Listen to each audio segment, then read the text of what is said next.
आणि तरी काही महत्त्वाच्या घडामोडी पाहूयात मात्र संक्षिप्त स्वरूपात।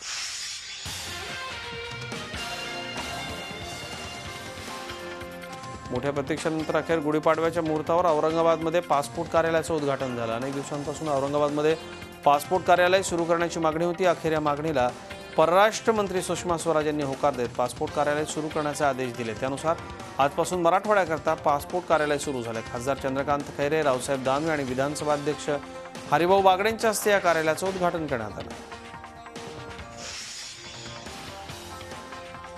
उष्माघातामुळे औरंगाबादच्या सिल्लोड तालुक्यातल्या 9 वर्षांच्या चिमुकलीचा बळी गेला। रविदास काजनेकर असं या चिमुरड्याचं नाव आहे। 3ऱ्या वर्गात तो शिकत होता। या प्रकरणी सिल्लोड पोलीस ठाण्यात आकस्मिक मृत्यूची नोंद करण्यात आली।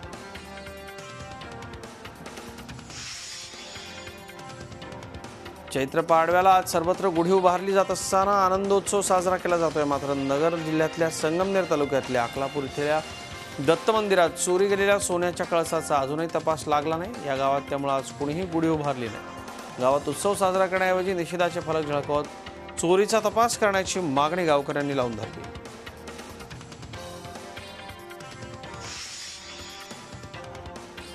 रायगड पोलीस दलाची आबरू वेशीवर टांगली गेली आहे। कुंपणच शेत खात असेल तर न्याय मागायचा कोणाकडे, असाच एक धक्कादायक प्रकार कर्जतमध्ये उघडकीला आलाय। कर्जतला एका अल्पवयीन मुलीची गुजरातला विक्री करून तिच्यावर गँगरेप केल्याची घटना उघडकीला आली। या प्रकरणामध्ये कर्जत पोलिसांनी गुन्हा दाखल न केल्याचा गंभीर धक्कादायक प्रकार समोर आला।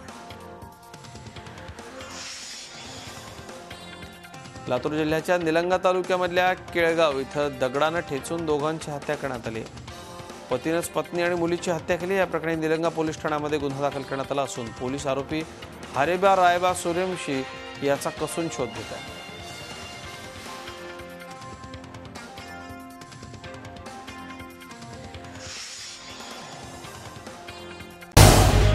झी 24 तास रहा एक पाऊल पुढे।